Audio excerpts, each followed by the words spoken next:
Les hommes politiques passent, mais l'église reste sacrée. Merci, na confiance pour ça. Belle bonne time, Mikili Poto. Émission tolo bane bandi le loza spécial. Tozi CG Devos qui toko ya professeur. Sengeto tuna mituna bo solo bo sembo pe mutuya ya misa makembo basai lelo mwana mboka mbote. Mbote ndeko nangai. Population tala biso misa lelo elobeli nini? Misa na biso ya lelo etoye ko kanisa bandeko na biso bakufa. Ba oyo batika biso lisumu moko basala ezali ke bazala ba congolais. Na yebite na monde entier soki ko bota ma congolais zalaka lisumu. Bandeko ba botama ba belge, ba botama ba français, ba américain, ba égyptien, ba nigérien, ba rwandais, ba nini tout ça, toutes les nationalités du monde sont fiers d'être chez eux, mais biso tokufaka tout simplement parce que toza ba congolais. Yango wana biso tolobi toko bossa na jamais bandeko yo bakufi. 8 millions de morts. Elingi kolobanini. Congo Brazzaville 4 millions. Gabon 3 millions. Cap Vert 1 million. Donc 3 pays africains babomi bango na RDC. Voilà pourquoi les lotoyés. Mais c'est oyo touti commémorer. Oyo ndenge touti nakati ezali messe ya kosenga justice.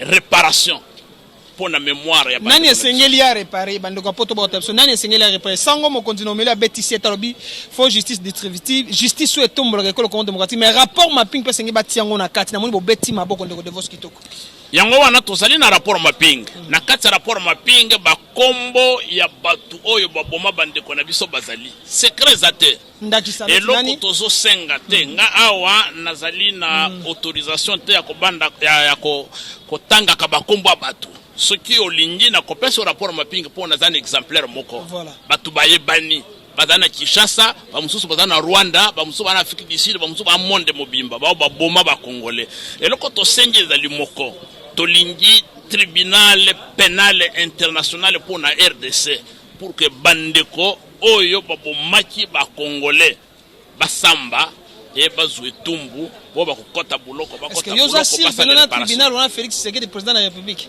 tribunal wana tiama na ekolo Congo démocratique ndeko nanga to banda mboka oyo na Kasavubu azali susute après tozui Mobutu arenya Seseko en 2002 azali susute tozui Mzee Laurent Désiré Kabila akei Kabila yaki awa parce qu'azalaki na 29 ans akanisi ka kotika la paix Mobutu Kabila Seseko tolongoliye Chilombo pe akokende et mikolotika ya kotanga. Alors donc que Chilombo soit là qui ne soit pas là, justice c'est au nom du peuple. Quel est le bilan 2 ans et demi au Félix Tshisekedi na matali bilan 2 ans et demi Félix Tshisekedi na poste président de la République. Quel est le bilan? Basala Kabila ya muto oyo akota bokonzi na voie normale. Péché originel eza moyibi ya victoire à peuple. Tant que au sali confession te au sengi pardon ba pardonner yo ba kosala bilan te pardon fasenga ndeko Martin Fayulu ndeko Muzito fasanga peuple Martin Fayulu waza lembo ya victoire ya peuple au sengi peuple pardon peuple a pardonné yo ozubu konzo yo yibaka ozongisi le peuple na mapino batala moko ba décider que ndeko Chilombo imba élection en 2018 ndeko Devos kitoko peut-être yo zalaka na Chine ou bien zalaka na Afghanistan ou bien na Inde mais ba congolais nyonso de toutes les provinces ba yebi que ndeko Chilombo azwa pouvoir ya peuple o ya pesaka Martin Fayulu Kabila nde asalaka makambo wana c'est le cas les autres sont tala liposo parce que commandant du peuple Martin Fayulu asi alobi déjà que mais babibe bajour bino na ndeko Kabila bolingo ko makasi ndeko Kabila zoti na Faden House ndeko nanga yo moni yo zamu panzisango vi ya ba congolais kozwanga na maseki te kozwa jamais na maseki parce que makambo biso to vivre bitumba ndenge tozo bunda pour que le peuple congolais a recouvert souveraineté naie a récupéré bukonzi na yo bayibaki soki ozorwa makambo ndenga wana na kanisa zo finga peuple congolais ndeko ba otala ezami tuna na otuna ndeko Devos yo ke mutu soki azorwa makambo wana azo finga peuple congolais na yebisaki bino que ndeko Kabila a fabriqué ba député na ye atekili Chilombo ndambu atikali na ndambu basala marché na bango peuple congolais akokata makambo na bango na 2023. Est-ce que 2023 il y aura élection vie jusqu'à preuve du contraire Bino Lamuka Bobo Kotinda ba mandataire na bino na Sénégal ba bino poste ya questeur adjo ba bino poste ya vice-président Bobo ipona ni mwambo Devos Kitoko. To yebisaka Kabila que ceux qui organisaient l'élection tête ko sala transition sans Kabila. Ceux qui Chilombo organisaient l'élection tête ko sala transition sans Chilombo. 2023, retenez ce que je vous dis, 2023, ce qui Chilombo a organisé l'élection, il y a eu Sili, toko ça l'effort, toko bengana na pouvoir. Mais pourquoi vous avez réquisé de Denis Kadima? Na ibite Kadima ngana yeba ya avant yo, na yeba ya avant ba Congolais, na yebela ye mutoyi de pes, ngai, Kadima na yebela ye mutoyi de pes. Donc, il y a un problème. Depuis quelle année il y a des approches à Tata Mokondo démocratique. Il y a un Kende Malembe. Kende Malembe pour que les Congolais baillent pourquoi Bisso, tous en 4 assemblées nationales, na Bouzoba wana bazo salate. Juste un problème na Kadimate, na Sapute, na Kingandite. C'est un problème, il y a loi électorale. Loi wana il faut pas changer. Ndeko omoni makambo ezoleka eza moyibi avandi na kiti akomi kosala mibeko ndenge nini kiti wana ko conserver yango yo bandi kokendo to négocier yaza na kiti. Voilà pourquoi biso to lobby ba député Kabila a fabrikaka apesa ndambu na Chilombo atikala na ndambu ba député wana basala makambo na bango ndenge balingi. Mais Lamuka asa di proposition ya loi pour tout ça la réforme. Bango na oyo basali, biso na oyo to sali, il faut to vanda na mesa, to solola, to yokana to trouver consensus pour que tout ça la loi ya malamunde to pona bakambi ya seni to organiser maponami. Soki to sali ngote to kokende kaka ndenge to so bunda to le kisatan, mais na sima mutu moko ko. Logo bazo le kisatan, ça faveur ya ndeko Chilombo. A faveur na ete. Ndeko Kabila zwatan. Oibike Kabila zwatan tokenda dialogue azwa glissement mais na sima azalaki na cour constitutionnelle Kabila azalaki na CENI Kabila azalaki na police Kabila armée mobimba a organiser élection na mbongo nyoso ya l'état akokati kotia chadarité. Faut faire très attention. C'est Kabila nem batira batu na présidence ya République démocratique du Congo. Congolais sikoyo asa funguli miso na nyina suki sana yebisyo boye ndeko na uti ko yebisa bandeko na bino bapanzi sango. Kabila na Chilombo babotola ki victoire ya peuple na 2018 parce que tout ça qui préparé. C'était une surprise. Mutata moko akanisaka jamais que Kabila kozwa victoire ya peuple après sa Chilombo. C'était une surprise. Et tu accompagner likambo wana ndenge tozokende 2023 na yebisi bandeko na ba panzi sango boye. Oyo akotia na mutu na ye. Na makanisi na ye que na 2023 akoyiba lisusu victoire à peuple ako regretter pourquoi Nzambe akela ye mutu, pourquoi on l'a créé humain bakelanga mutu pona nini parce que makambo na zo mona il fallait nazala ata serpent ata nazala ata poulet ou bien nini, mais je ne sais pas pourquoi je suis arrivé humain sur la terre. Nous nous préparons, quiconque va oser de frauder, de tricher, de confisquer la volonté du peuple, va regretter toute sa vie. Pourquoi à kota na motiloyo mutu olias à la nyama. Bino bozana ba réforme, ba on a loi organique portant fonctionnement à signer. Si qu'on soit trouver consensus, c'était parce que si déjà si ba gagner l'Assemblée nationale ba tiki ya bango candidat, tokosuka pour l'élection en 2023. Ndeko nangai. Ba oyo bakeye ko kotika bakombo. Omoni ba lettre ndenge ebimi. Assemblée pour la République, bakomi mukanda balubi bazo senga consensus. FCC basenga consensus. INC ya kamere basenga consensus.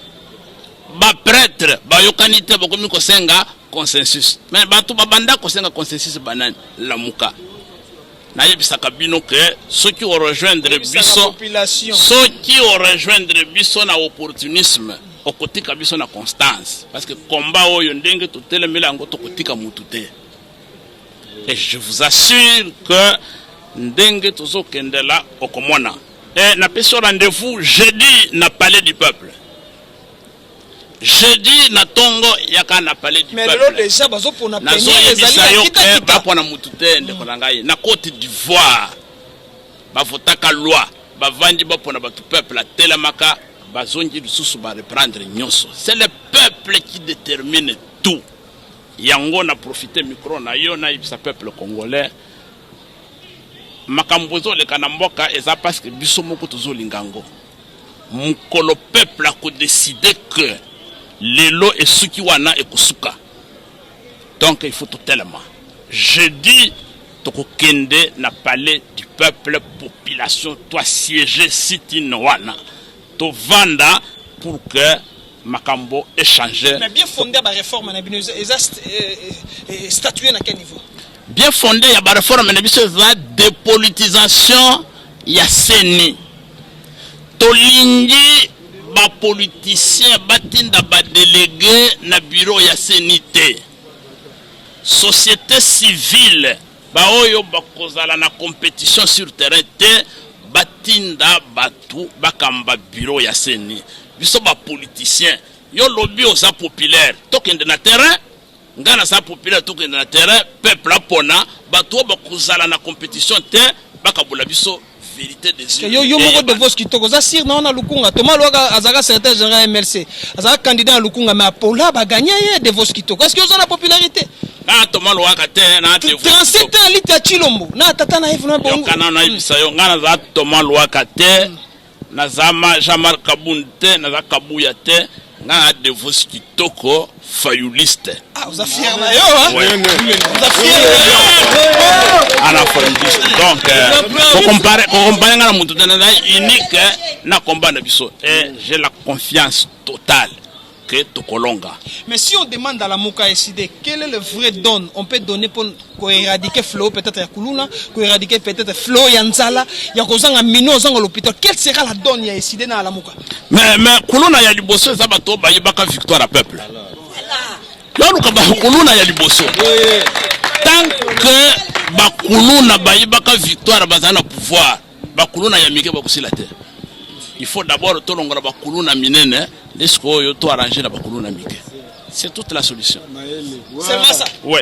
Aux amours qui ça mambo. Aux amours qui ça. Naï bisayo. De vos qui togo population trabiso aux amours qui ça. Kana mwana kisasa. Aux amours qui ça. Na mwana kisasa. Bokecho yebi de vos qui togo amours qui ça. Cher ami, 22 ans de carrière na tangi sakabana Kishasa. 22 ans de carrière. De vos qui togo tongo yo ki ba généreux école Congo démocratique na matali état de siège. Bazu 13 millions de dollars etikena na Kishasa. Basoda botine katana, basoda tenia elongo banite et sali onde nini à l'époque à maréchal tout le monde a soda azakata na chaînette monene te na babak te mais ba chaînette oyo basoda ya Chilombo na Kabila bakoma na babak bino na eside tombo mona makamunyo sone sa bino tunana Chilombo 15 millions ya ba pétrolier kenda wapi 15 millions ya ba pétrolier ngona loba tunana Chilombo 15 millions ya ba pétrolier lobaka retro commission kenda wapi tunaye nanu 450 millions ya projet ya 100 jours et kenda wapi sala nini tunaye nanu 15 millions ba pesa ki ya covid et pas ba américain ba français tout ça et que y wapi parce que ba merci ba dans grève ye moko na goma lobby mboka eza dirigé na ba réseau mafieux ya lobby que armée réseau mafieux, assemblée nationale réseau mafieux, sénat réseau mafieux, mais réseau mafieux à liboso dans la présidence. Donc il y a mon chef à réseau mafieux et mboko kotambolate. Cher ami, il faut attaquer le mal par les racines. Et les racines du mal, c'est le vol, le péché originel. À Moïbi, à victoire. Mon frère, koyiba lelo, koyiba lobby, eza chance te. Mon gros moussou beaucoup joyeux. Comme balobaka kolala kola mukezali habitude te. Ko vendre la paix moyibi les habitude te. Un jour, na yebi maman moko asalaka prophétie kuna na changu. Alors ba Chilombo ko ça la deuxième. Bon, na so mona prophétie wana ezo se réaliser. Oh ba Chilombo ça la deuxième mandat. Na zo yebisa yo non mama moko alobaki ka kosuka mabe. Oh.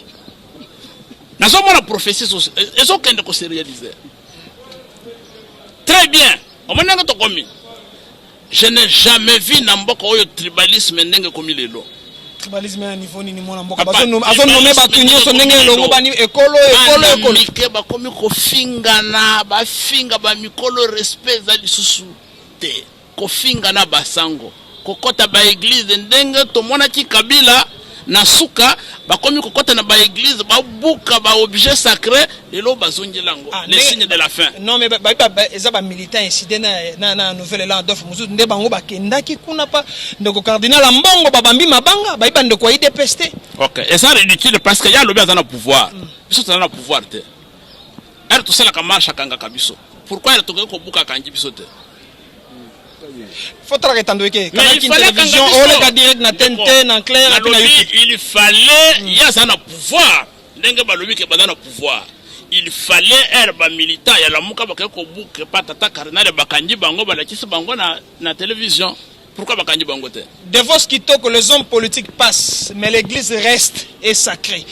Nyoso so le école Congo démocratique bino ba politique école Congo démocratique centre d'intérêt na bino zabino moko ba individu population za nzala population za ngi mai population za ngi lotiliki et ça ba bino ndeni ko zongi na bandaku okende cop moko ya politique po ba cho ministre zula arto tomboki et ça ndeni Devos ndeko omoni biso to sala politique to sala mutute to sala mboka soki eli tolingaki ke biso tokende na manjoire tozo ba poste mbele ndenge tozana yo boye tostika depuis kala nini ba proposa Martin Fayulu te nini ba proposa ngate yo ba proposa nini to ba nini ba proposa ngate nyonso ba proposa nini ya Devos kitoko yo kana ibise tozana micro no ba to balanda ngai ba proposa nga ministère ba proposa nga na comme secrétaire général académique na ba université on m'a tout proposé moi on m'a proposé l'argent. On comprend. Quand on va proposer basango ba jeep na mbongo, ba proposer pe biso. Ndenge pana bango ba mwana jeep neti suka mukili. Mais eza mawa. Donc ndeko na ngai il faut to ya bake nzambe ya kela mutu nyonso na mukili na tina na ye. Mutu ayaki kotika muninga azali te. Ndenge tozali boye toyebi pourquoi Dieu nous a créé. Ndeko ngai na yo tozali awa lelo peut-être yo zana lipa ngana tana lipa mais kende na ba quartier mususu lipa wana e comme déjà diamant or et mona na kalisusu te mais tozana isengo mais yeba ke bisonyo so tozokende mais lobi okufi na covid après dernier jour nzamba kotela misayo na tinda yo na mokili otanga ba classe osilisa ozonje pananga osala nini okorepondre yenini. Voilà l'essence de notre combat. Pour avoir des élections crédibles, transparentes dans le Congo démocratique, est-ce que s'il faut seulement passer na identification à la population na recensement? Ndeko babilo konyo sona bokende nango musika eza makambo lukuta. Talaka etando ndeko. Tokendaki 2006 na élection. Est-ce que tu sais le recensement? Kabila amoni kalingi asala glissement. Abimisaki makambo recensement to bloqué ye awa tokena 2018 na élection. Est-ce que tu sais le recensement? On comprend nani ya kosala recensement o confier moyibi recensement ya nani moyibi de vos kitoko pouvoir o babota na kina peuple bango moko bayebi yo so mwana mutu première année alliance deuxième année alliance o komina katikati ya mandat lobinono alliance kufi majorité ezalaki ngambo boye e baluki komi ngambo boye ezalaka te biso tutangisa ka science politique ezalaka te et puis on l'équipe na échoué et puis bande coupé bazanga soni bazoya na parlement na loi que non mandat ya Chilombo e bandinde sikoyo o ya alliance na Kabila to kontango te ana tinda Kabila bokende ko sala alliance bo Kabila mutu mabe si Kabila pa ga congolais papa Kabila sotia za congolais te bino ba journaliste bo sala banquette boya ba nationalité na ye boye bisa ba congolais mususu aza mutu wapi ndenge na yebeli c'est kaza mutu ayibaki victoire ya peuple victoire wana elekili kilo akabeli Chilombo et bakoti biso na théâtre oyo to perdre temps. Nous sommes en train de perdre le temps, mon frère. Vous perdez le temps à niveau nini. Bon, c'est l'élection en 2023, mon amour. Mais l'élection va préparer Kayango. Ba distraction dengozo yokango. Lelo. Ezo la kisake bato balingi ko organiser l'élection te. Oui, mais Devos qui trouve plus de 3 mois Kabila va foutre été. Oui, bien. C'est bien. Mais les 3 mois Devos qui trouve va foutre été. Bon, ce qui a ça 3 mois nano ba foutre été. Ngana zalaki na hôpital maladie. Ngai na zalaki hôpital maladie ba médecin ba 7 mois. Na médecin na Kabila. Yo moko katalikambo. Te population da kata. Mais yango na to yebisa yo ke batu nyonso bazo futa mate. Soki Kabila bazo futa yete, ne faut pas regretter, il faut y baka mutu a confier qui pouvoir a mutu mabe. Donc ça entre bango na bango. Toke malé na suka masola poko lelo Devos kitoko yeyo. Oyebi ke loi ya ndeko Chani. Babi ke ekangi mandeko Martin Fayulu maboko na sima boye lokwa mutu ba tie ba kraka. Babi nationalité na eza moi douter za koza sénégalais, koza la malien, zambien. Est-ce que ça a solo yonde confirmé à un étranger? Bon, na poser la question moko. Oui, mais faut pas poser question peut-être le peuple à répondre. Est-ce qu'ils ont mana moyibi à la loi où ils ont interdit le mutu musu soit récupérer qui sa moyibi avant d'aki? Yo sa moyibi. Na lobi osa moyibi osali loi que tant que na vandi na kitsa moyibi mutu ako récupérer qui tu wanate. Ana kusala confiance. Omoni mibeko basala ke koza la malamu mais mutu azo proposer ngo za mutu mabe. Donc Chani mutu mabe? Voilà nazo loba mais Chani aza yoka fongola motema na yo. Oza secrétaire général ISD parti cher Martin Fayulu madidi. Donc Martin c'est bisonga na chiffre 4. Martin Fayulu so loba ga vérité. Loba vérité sur loi Chani nazo loba non? Ya ona zo. So ba généraux ba yiba mbongo l'état loba. Ce qui est c'est que le démocratique, politique et quoi t'as infiltré biso parce que James Kabare le secrétaire chef d'état-major loba Devos qui toko so ba. Mais ndeko nangai na ebite soki olingi na loba ndenge nini je suis clair comme l'eau dans un verre clair. Na ebisi yo que loi ya Chani ezali diversion. Ezali distraction na moment oyo parce que azo distraire bino pour que asili sa loi électorale qui permettre de frauder en 2023. Et ça distraction. Ça vous distrait. Le grand problème, c'est la loi organique sur la CENI. C'est la loi électorale. C'est déjà adopté, mon ami. Maintenant, pourquoi ce consensus? Oui, pourquoi les lois comme consensus sur une assemblée? Mutu ba pesi bongo lobina benda na mbongo na ngai puis mato kotala makambo wana donc yango mona zoleka c'est oyebi de konanga journaliste na komi koyoka soni na kiti na IPN na station na arrêt na ki mwana moko azana na sachet na mutu ya mai azo crier ba député yango nazoteka ba député nazoteka azoteka nini oh ba député natala ba député za mai comment vous voyez à quel niveau nous sommes arrivés? Sony yango wana na biso que ba député nazoteka ndo c'est pour vous dire quoi? C'est pour vous dire que on n'a plus de parlement, on n'a plus de députés. Ba sénateur na OEC bakabola mbongo. Oh hein? Ba sénateur na OEC bakabola mbongo. À un moment il y a élection, il y a bureau, il y a mais maintenant bakabola mbongo na OEC ata yo moko. Zenga mona sanomi baati lukwebo c'est un flatteur, lukwebo là c'est un flatteur. Baati échoué lamentablement na Kabari. Le corps député national cour constitutionnel ya Kabila zongi c'est baati échoué na 2018. Le loi bien soutenir Chilombo. Pour n'y pas na binote soutenir Martin Fayulu. Parce que na Martin Fayulu baza pe na bolingo makasi ba umeli mingi. Papa on est choix na ye biso to lingi distraction terre. Martin Fayulu a besoin d'un politicien Martin Fayulu a besoin d'un peuple congolais. Martin Fayulu était azana posa batuba ya Denis Sanga pa ya zaka Maradona. Martin Fayulu bavotaki na est, bavote na ouest, bavote na nord, na sud. Ezalaki événement. Nakenda komwa na Kaleve de triste mémoire oyo akimi lelo. Kaleve azo yebisanga que monsieur Kitoko, le problème c'est que tozali susu na batute ya encadrer ba foule Martin Fayulu azo drainer na Kalemi. Moi j'ai dit, mais Martin, il dit, mon frère, nous n'avons pas suffisamment de personnel de sécurité pour encadrer. Il faut Martin Fayulu arrête la campagne, sinon on crée un scandale. C'est-à-dire quoi? Martin Fayulu c'est un événement. Parce que c'est la volonté du peuple et que Dieu l'avait choisi pour diriger le pays. Mais ce n'est qu'une partie remise. Ndeko, talaka yomoko, mokili depo banda. Landa, mokili depo banda. C'est la première fois dans le monde entier, président en pleine prestation de serment à Kouy. Et tu as la maté. Alobanini. Langue wana lobati de l'interprète à Zalakate. Ba Congolais baya bakata alobani. C'est-à-dire quoi? C'est-à-dire que pouvoir wana et si la comme la prestation à serment. On y est surtout ça la bataille.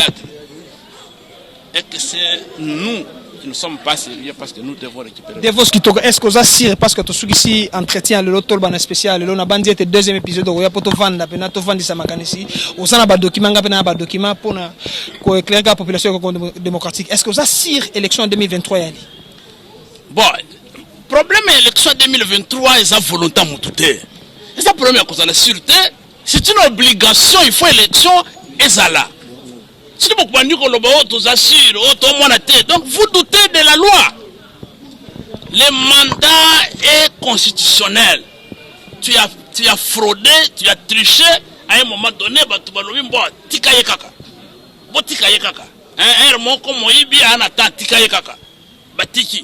mais il y a un temps pour toutes choses. Je vous ai dit, mon cher ami, et je vais terminer par là.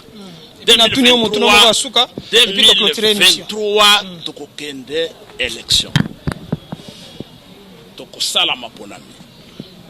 Et le peuple congolais a décidé mukonzi o alingia kamba mboka. Oyo akoyiba lisusu victoire à peuple. Ako regretter pourquoi Nzambe akelaye mutu. Tokotika te, nous allons nous organiser pour faire un chèque à quiconque a kolinga lisusu koyiba victoire ya peuple. Freddy taki di population est à Otalaye et sengeli a sa message ya liboso ya mibale. Ne kono Félix Bobuna na komba mais président sanga zo bato bazo kufa mingi. Yibo ngili solwana. Mais na yibiso que pouvoir wana sila mko la prestation serment. Ozo kangate. Des populations sengeli a. Na yibiso que pouvoir wana sila mko la prestation de serment. Ya bona Kabila na bandako seka. Mukomuninga kweyo zoseka et puis alongo linete ne wala talaka yo moko non la émission que théâtre wana libi il y a le moment où Dieu vous dit calmez-vous. Il sait comment s'occuper de certaines choses. Merci beaucoup. Bah ouais la kana nzambete. Population et voilà message à Souka parole la Souka za voter Martin Fayulu en 2023. Bande konabiso ya est. Ba kosa kibiso état de siège. Et ça état de siège était alingaki a maté résistance pour qu'a signer bakoro na Rwanda. Objectif état de siège. Les alaki ko maté résistance la population pour que a signé bakoro na Rwanda. Basi ba signer. Yo so mona na état de siège pays zo signer bakoro commercial. Ndeko non, état de siège non. Gouverneur militaire Fongola boîte à Pandore, c'est une occasion par rapport à Bakoro ya Est. Est-ce que Bandeko bona posa te boka masolo akoro Est? Ndeko Fongola boîte à Pandore. Mais accord ya Est ezali nini? Accord ya Est ezali disposition ezala kana loi cadre ya Addis Abeba. Elingaki balingaki que Rwanda azwa partie ya richesse na biso Congo parce que bazana batubele bazana sikate. C'était comme ça. Et na moment oyo Chilombo azui oro ya Congo bakenda ka kotreta ngo na Rwanda. Usine oyo kosala raffinage ya oro ya ba Congolais batonga usine wana na 5 millions de dollars. 5 millions de dollars. Ce qui tozui kaka 50 millions bakangeli kamere na prison o bayiba hein donc tozana 10 usines ya ko raffiner or na biso Ozolanda. Ce qui tozui 15 millions oyo bango bayibaki na présidence ya ba pétrolier. Tozana usine Misatu. Ça les 13. Maintenant ce qui tozui 450 millions il y a 100 jours. Oyo basali baso de muto si la kate. Mais tout ça na combien ya ba usine. Donc on mona que ateki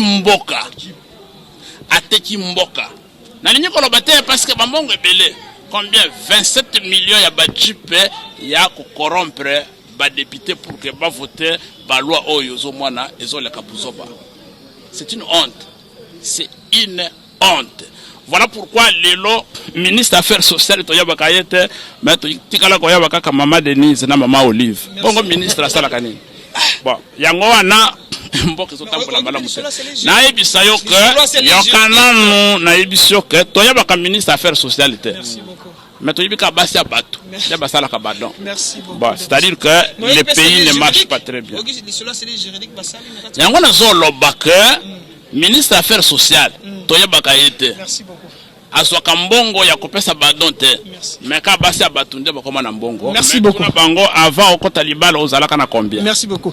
Devos Kitoko va bien avant au Talibal ozalaka na combien? Merci na bien so gilolo libakolo na maso bolinga mingi tolo ba salle spéciale ezaki na Notre-Dame du Congo, ogi ba imboka ba sepeli ba manyoli ya pesi makanisa malamu, kimi encore na botana bilo tokuta mikolo muzako ya au revoir. Merci.